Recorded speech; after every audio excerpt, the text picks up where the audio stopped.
The stars above were quiet. A small escape pod flew fast through space, broken and shaking. Inside, an alien girl named Zira held her seat tightly. Her big silver eyes were full of fear. Sparks flew across the control panel. Warning lights blinked in red. A female robot voice said again and again, "Danger! Entering Forbidden Zone. Deathworld Class 5. Life not compatible." Zira screamed, "No! Not there! Anywhere but there!" But the ship did not listen. The pod was falling fast toward a strange blue and green planet below. She looked at the screen. The name flashed in alien language, then translated, Earth. Her people feared this planet. Stories said no alien returned after landing there. The animals were too strong. The humans were too wild. The air was poison. The gravity crushed bones. It was known across the stars as one thing, Deathworld. Zira didn't want to die. She closed her eyes. The ship hit the planet with a loud crash. Trees broke. Fire burst around. The pod rolled across the forest floor, then stopped. Everything went quiet. Smoke filled the air. The smell burned Zira's nose. She coughed hard. The door hissed open. Slowly, she pulled herself out. Her legs shook under the heavy gravity. Her skin felt like fire. The ground was rough. The air was too thick. She fell. Her scanner buzzed. The voice returned. Warning, temperature unsafe, gravity dangerous, air toxic. Life signs around, level 7 predators. Immediate threat, extreme. Zira's heart pounded. She tried to run, but her legs were too weak. Something growled behind the trees. She turned quickly. She couldn't see it, but the sound grew louder. A branch snapped, then another. She screamed and crawled back. Suddenly, a shadow moved. Tall, 2 legs, eyes that glowed slightly in the dark. A creature stepped closer. Zira froze. Was it a human? It looked like the pictures in old stories. Strong, rough face, covered in strange fabric, holding something sharp. It came near. She tried to speak. Her voice shook. "But please, don't hurt me. I am not a threat." The human didn't answer. It looked at her, then down at the fire. It dropped its weapon and reached into the flames. Zira watched, shocked, as the human pulled out a burning piece of metal, bare hands, and tossed it aside like it was nothing. Its skin burned, but the human didn't even cry out. Who were these people? Zira tried to stand, but her body gave out. She was going to faint. Before she hit the ground, the human caught her. He spoke. His voice was deep. "You're not from here, are you?" She shook her head weakly. He sighed. "Figures. You crash in the worst part of the forest." He lifted her like she was light as a feather. Zira gasped.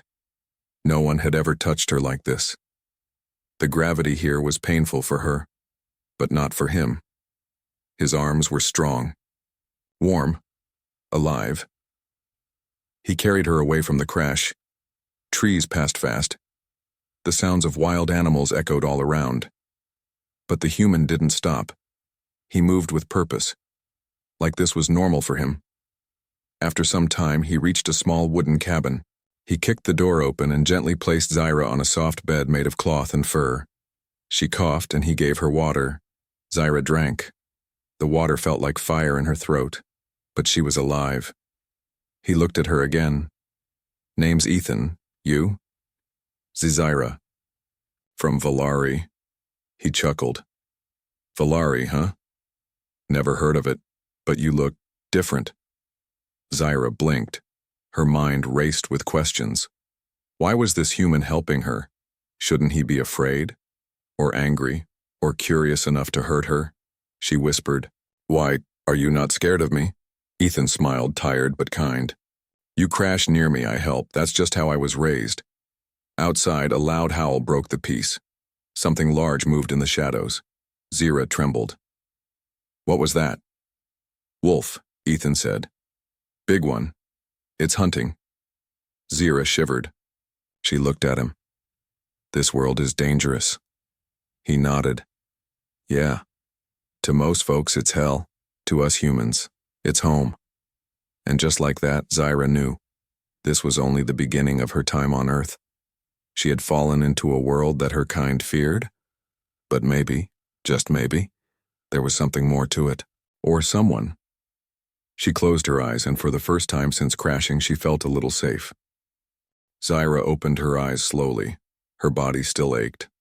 The air was heavy, but she could breathe. She felt warmth over her body, blankets made of thick fabric. The bed creaked as she moved.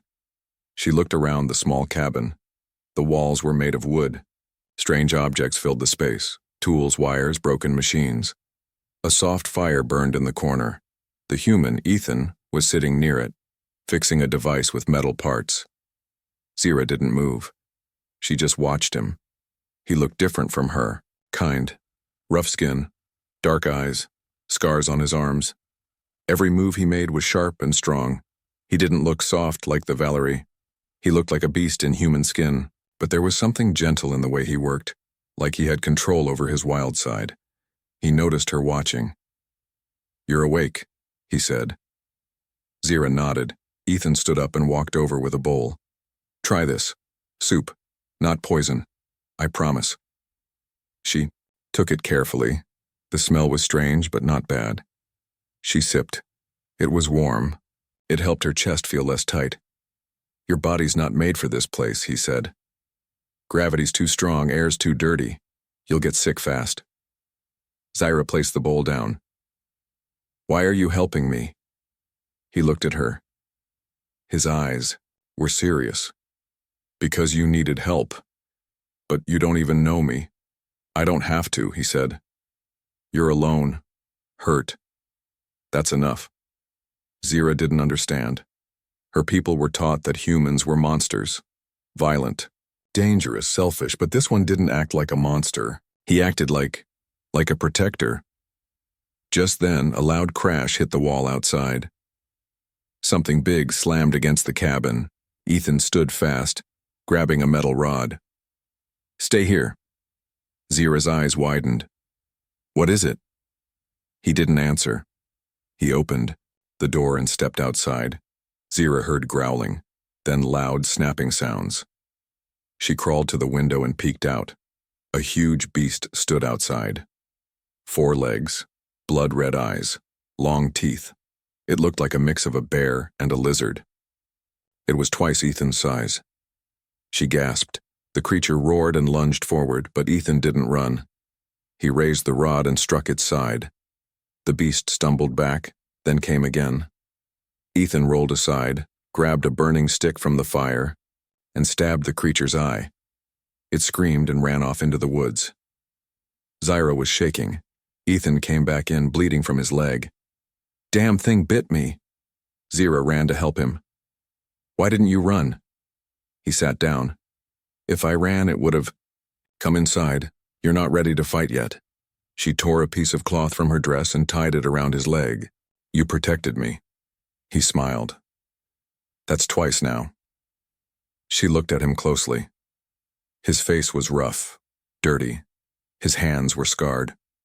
But his eyes, they were calm, kind. She whispered, "You are not a monster."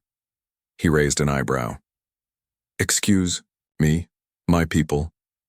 We call humans monsters. We think your world is a place of death." He chuckled. "Well, you're not wrong.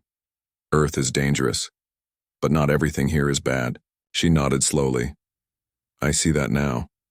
That night, Zyra couldn't sleep. She sat near the fire, watching it dance. Ethan was resting nearby, snoring softly.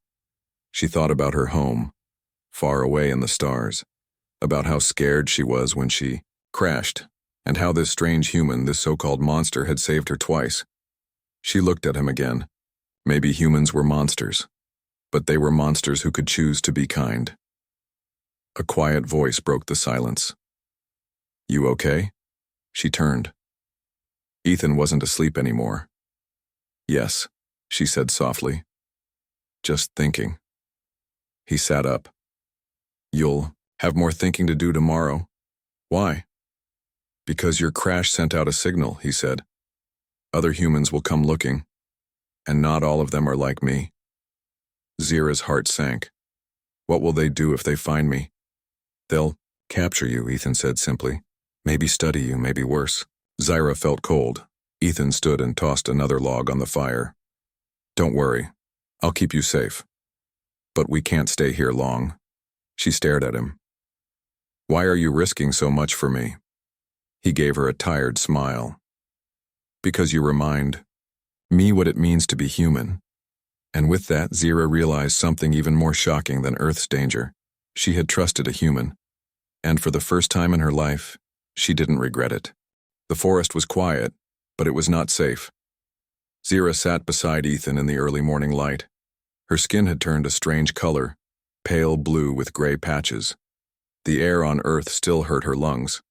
She needed help, but Earth had no healing stations, no medbots and no Valeri doctors, just trees. Endless dark trees. Ethan packed his bag.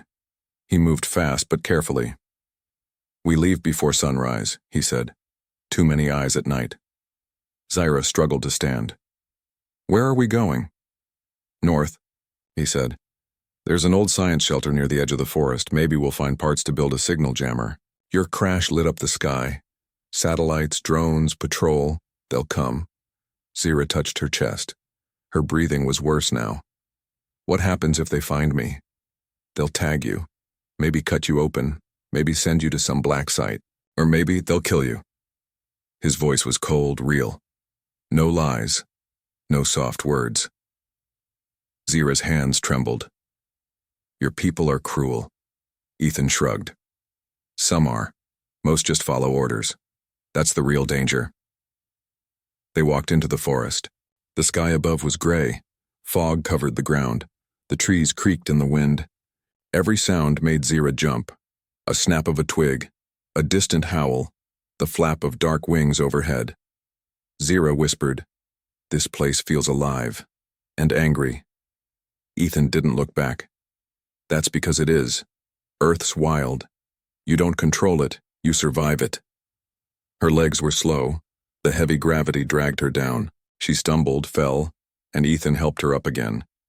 Each time he didn't complain. He just waited, like he had done this before, for someone else. Hours passed. They reached a swamp. Mud sucked at Zira's boots. Strange bubbles popped in the water. She heard clicks, like teeth. What is that? She whispered. Don't stop moving, Ethan said. Keep your legs high. There are things in the mud. They waded across. Zira's breathing worsened. Her chest burned. She fell to her knees in the middle of the swamp. I can't go on. Ethan grabbed her shoulders. Don't say that. You're tougher than you look. Zira shook her head. I was not made for this world. He frowned, then reached into his pack. He pulled out a strange device, shaped like a box. Stole this from a medical post years ago, he muttered. He pressed it against her neck. A green light flashed. It's not alien tech, but it'll help your lungs for a few hours, she gasped as cool air filled her chest. Her eyes widened. That feels better. Let's not waste it, he said. They finally made it to a dry clearing and rested under a thick tree. The sun was going down. A strange bird cried overhead. Ethan made a fire and Zira stared into the flames. She spoke softly. Back home, our forests sang to us. They were peaceful, gentle. This forest screams. Ethan poked the fire with a stick. Earth doesn't care who you are. It doesn't welcome you. It doesn't trust you. You earn your place here by bleeding for it. Zira looked at him. Is that what you did? He didn't answer, just stared into the flames like he was remembering something painful. That night, she woke to a sound, a distant whirring, a machine. Zira sat up. Ethan, he was already awake, peeking through the trees. Drone. The sound grew louder. A red light flashed across the trees. Zira's heart raced. They've found us. Ethan pulled her down into the mud. Don't move, don't breathe, The drone hovered above them. It scanned the area, red lights blinking. For a moment it stopped, pointed toward Zyra's direction. Then it moved away. Zyra didn't speak until the sound was gone. Ethan wiped mud off his face. That was close. She turned to him, eyes wide. They almost saw me. He nodded. One more reason to keep moving. Zyra placed her hand on his. I'm slowing you down. You could go faster without me. He looked her straight in the eyes. You think I care about speed? You're not cargo, Zyra. You're my responsibility now. She stared at him. Why? He didn't smile. Because you fell from the sky into hell and didn't give up.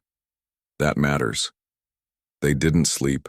The rest of the night, the sounds of machines moved in the distance. Animals watched them with glowing eyes from the shadows. Zyra sat close to Ethan, the fire dying low. She whispered, Earth is a death world. He nodded. But you're the only thing keeping it from killing me. The forest no longer whispered. It screamed. Zyra stood still as the wind pushed through the trees. Her eyes scanned the shadows. Every leaf, every twig, every flicker of movement made her heart race. She was no longer just surviving the death world. Now, someone, or something, was hunting her.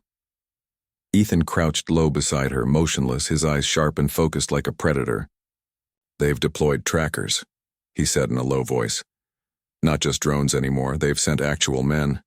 Zyra's breathing tightened. Why? I am not a weapon. To them you don't have to be, he replied. You're alien. That's enough. They had found an old ranger outpost, abandoned, half-destroyed, covered in vines. Ethan had used it to build a makeshift jammer. It worked for a few hours. But now, its signals were silent. Someone had found the frequency, and they were closing in. From a distance they heard a voice, loud, angry, mechanical. Scan Zone 4. Target is small, light-bodied, human male is armed and dangerous. You stun or kill. Zyra shivered. They want to kill you too? Ethan gave a tired smile. It's not the first time. They packed quickly and moved through the undergrowth. Zyra's steps were slower now. Her muscles screamed with every move. Earth was burning her from the inside. She felt her blood boil and skin sting. I can't go much farther, she whispered. Ethan stopped. Then we stop. She shook her head. No, they'll find us. He looked around, thinking fast.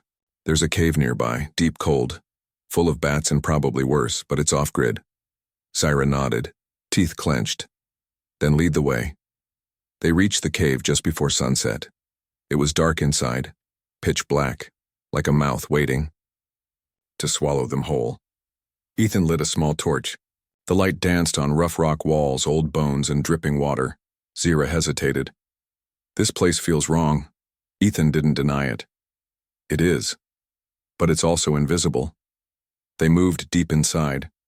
The tunnel bent down into the earth. Far enough that even Earth's thick atmosphere felt heavy. Zyra sat on the ground holding her chest. Her lungs burned like fire. Ethan knelt.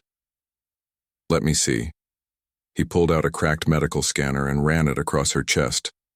The screen blinked red. Your organs are under pressure. The gravity's crushing you slowly. She looked at him with sad eyes. Then maybe it's better if I stop running. His jaw clenched. No, you don't stop.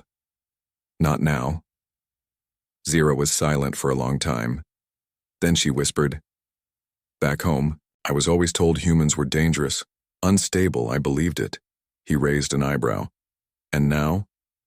I was right, she said, smiling faintly. You are dangerous, but not because of your weapons, because of your heart. Before Ethan could reply, the cave shook. A blast. Rocks fell from above. They were found. Zyra's eyes went wide. They're here. Ethan grabbed her arm. Hide behind that wall. Don't move. Don't speak. She ran to the far edge of the cave while he stayed near the entrance. Footsteps echoed. Shadows danced on the walls. Armed soldiers with glowing visors stepped into view.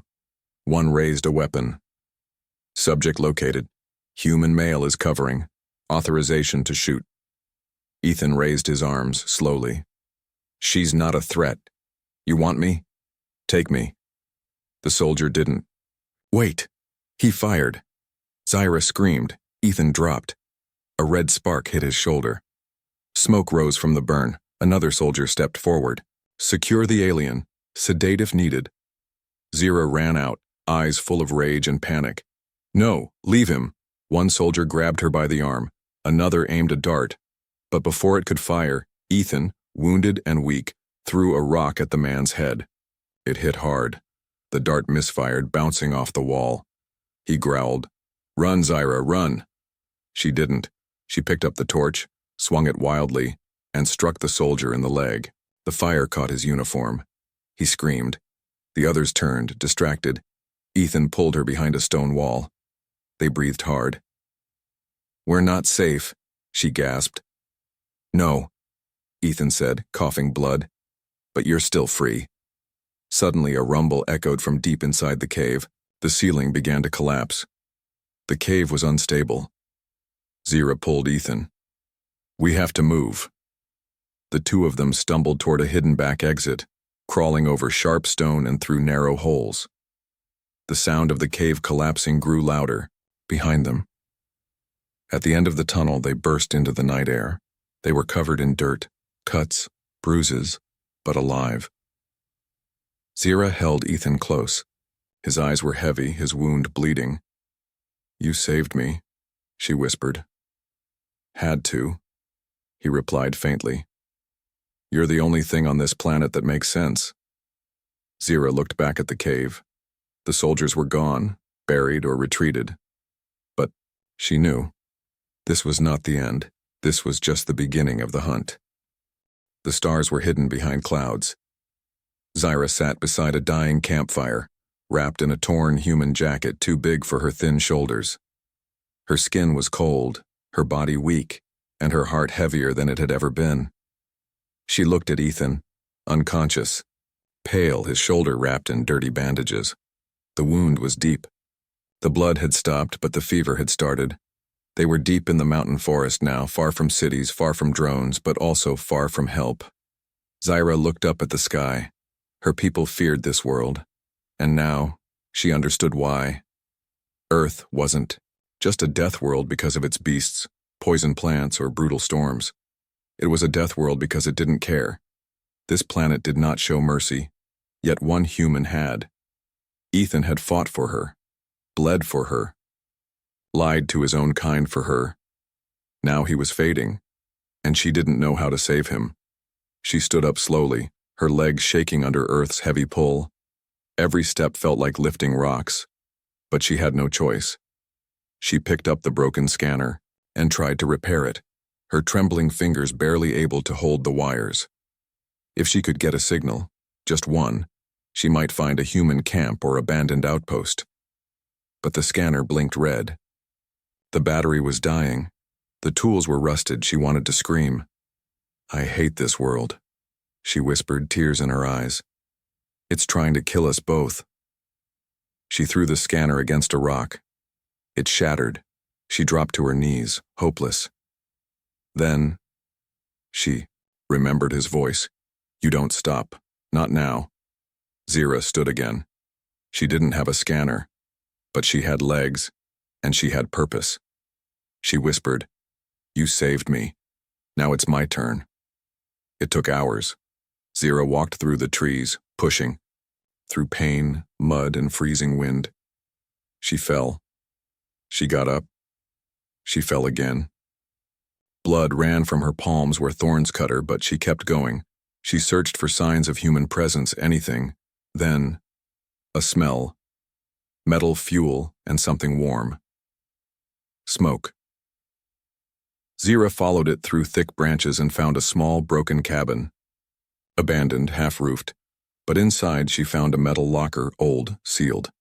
She pried it open with a broken beam. Inside, medical kits, bandages, painkillers, and a small solar-powered heater. She nearly collapsed with joy.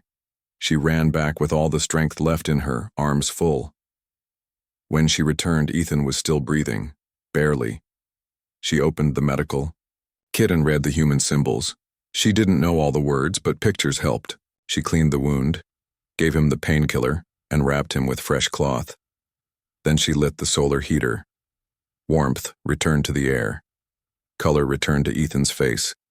She sat beside him, holding his hand tightly. "I'm not leaving," she said.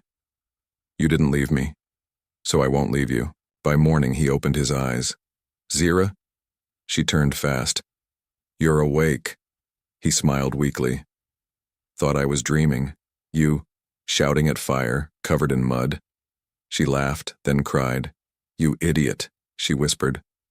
"You almost died for me." Ethan took a breath and said softly, "You're worth dying for." Zira couldn't answer.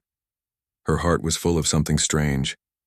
It wasn't fear, not anger, not duty. It was something deeper, something she had never felt before. "I hate this planet," she said. "It hurts. It punishes." He nodded. "It does. But when I'm with you?" She paused, touching his hand. "I feel safe." Ethan's voice was gentle. "Then maybe this hell has room for something good." They spent the next few days hiding in the trees, healing, resting. Ethan told her stories of human cities, of rain that tasted sweet, of music and fireflies. Zira told him of Valerie skies, of cities that floated in air, of songs sung through light. They were different, but not strangers anymore. One night, Zira leaned her head on his shoulder. "My people will never believe this," she said. "Mine won't either," he replied. She looked up at him. "If I asked you to come with me to leave this world, would you?" He smiled. "Not yet." "Why?" "Because Earth isn't finished with me," he said. "And neither are you." Zira laughed softly. "Maybe I'm not." And in that moment, under the deadliest sky in the galaxy, Zira realized something powerful. This world had tried to kill her, but it also gave her something she never had. A place where she belonged, not in cities, not in palaces, but beside a human who made hell feel like home. The sun had not yet risen. A cold mist covered the forest. The world was still, but the silence didn't bring peace. It brought tension, like something terrible was waiting just beyond the trees. Zira stood at the edge of a cliff, looking down at the valley below. Lights blinked in the distance. Human patrol vehicles, camps, search drones hovered like insects over the land. She whispered, "They won't stop hunting us." Ethan walked beside her, his wound mostly healed now, but still stiff. "They saw me help you. That makes me a traitor in their eyes." "Will they kill you for that?" He nodded slowly. "Maybe. Or worse. They'll make me disappear, erase everything." Zira turned to him. "Then we run. Far. Off-planet." Ethan gave a faint smile. "And go where?" "Your people will never trust me." She looked away. He was right. She was the alien on this planet. But if they went to her world, he would be the outsider, the enemy, the danger. They had no place left. But then, something changed. That afternoon, while hiding in the ruins of a forgotten observatory, Ethan hacked into an old comm relay using scrap parts. It sparked to life. He wasn't trying to call for help. He was trying to send a message. Zira stood behind him, confused. "What are you doing?" "Letting them hear the truth." He pressed a button, and across nearby networks a voice rang out. Ethan's voice, broadcasting everywhere. "This is Ethan Ryle, former recon captain ID 047C. I am alive, and I am not alone. I am with an alien female named Zira of the Volari race. She is not a threat. She is a person. She crashed here, scared and wounded, and we tried to kill her. We are hunting her because she is different. But I won't let you hurt her." If protecting the innocent makes me your enemy, then I welcome your bullets. Zira stared at him, stunned. You just told them where we are. He nodded. I know. Why? He looked at her, his voice calm, steady. Because sometimes, truth needs to be louder than fear. The human response came fast. News spread through secret channels. Soldiers stopped smiling. Commanders hesitated. One human saving an alien? That could be ignored, but one human speaking up? That sparked something, across different cities. Whispers began. He's helping her? She's still alive? Why is command so afraid of one girl? And soon, rage awoke. Not against Zira, but against the silence. A rebel group hacked the full message and shared it across every open channel. Citizens watched in shock. People debated. Some were angry, others curious. But many began to question. Why was she hunted like a beast? Why was a human willing to die for her? And most importantly, what is Earth hiding from the stars? In a distant military base, General Voss threw his mug across the room. He's ignited a fire, the general growled. One spark. And now, the people are listening, a young officer asked. Do we terminate them both? No, Voss said coldly. We erase them quietly. If they become martyrs, this will only grow. Orders were sent, kill teams deployed, camps burned. The world wanted silence again, but it was too late. Zira and Ethan were hiding deep in the caves when the air shimmered.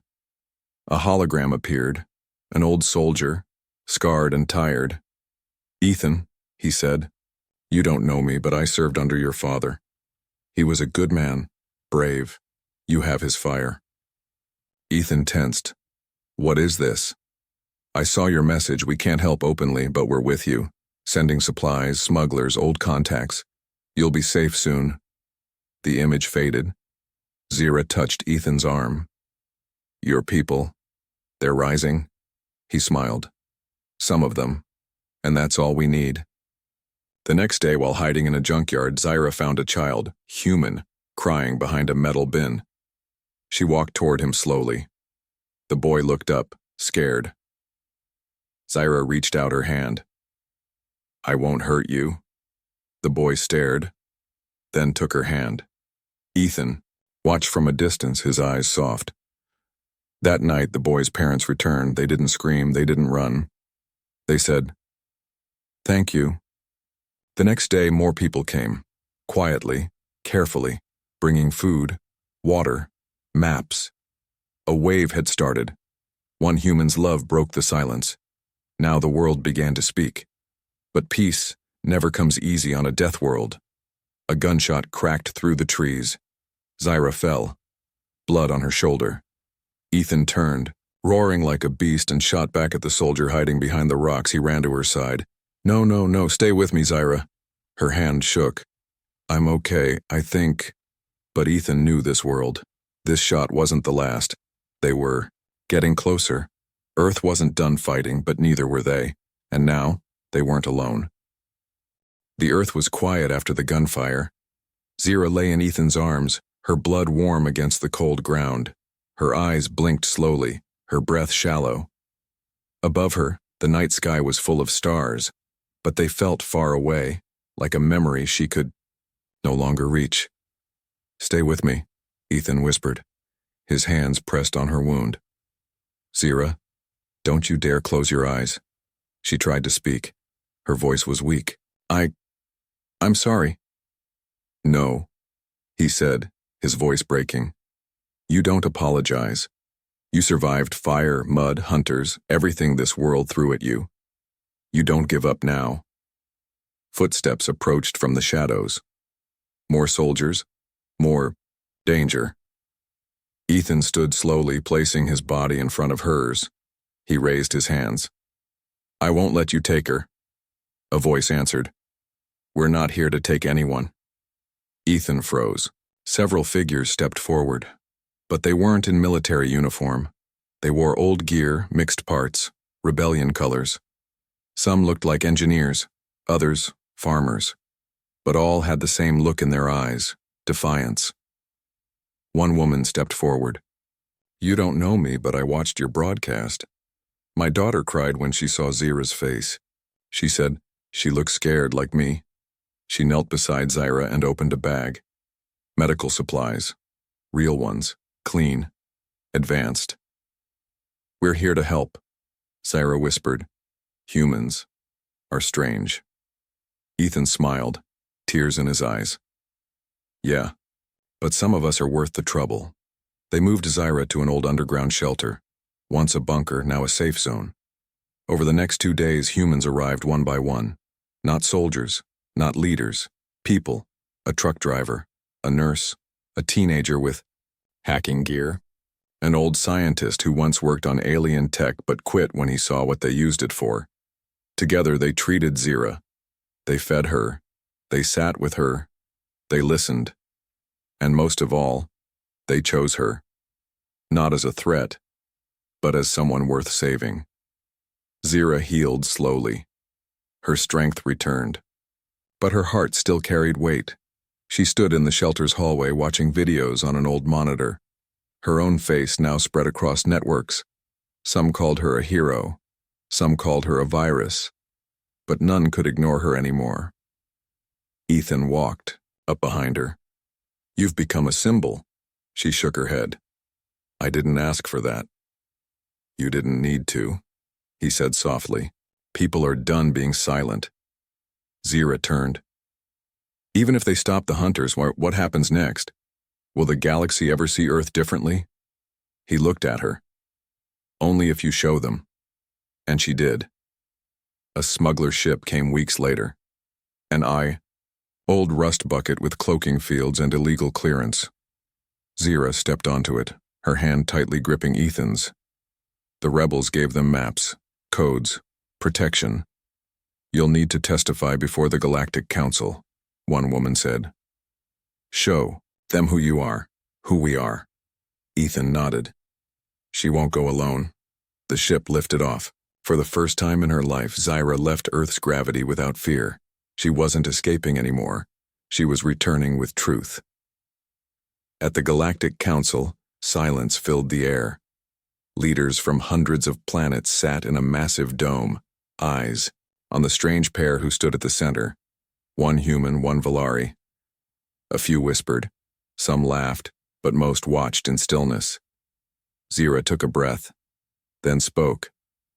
"I was taught that Earth was a curse, that humans were beasts, that your world eats anything weak, and I believed it, until I landed there. Yes, Earth is a death world, but death was not what I found. I found a man who carried me, protected me, fought for me, bled for me. And now, I ask you, who is the monster? The one who gives pain, or the one who gives love in a place without it?" Silence, then murmurs. Then a standing ambassador from a cold desert world stepped forward. "I propose we remove Earth's death world status, not because it is safe, but because it has something we forgot how to see, heart." The room erupted into debate. Some screamed. Others applauded. But Zira didn't stay to watch the outcome. She had already won. Back on Earth, the forest had changed. Not because the trees grew kinder, but because now, people came with open hands instead of guns. Zira and Ethan built a small cabin in the hills, near where she had first crashed. They planted flowers from her world. He built solar lights in the trees. She taught human children alien songs. He read her stories about stars. And every night, under the sky that once tried to kill her, Zira held his hand and whispered, "This place, this terrible, beautiful, dangerous place, it's not a death world anymore." And Ethan would smile and say, "It never was, not to me."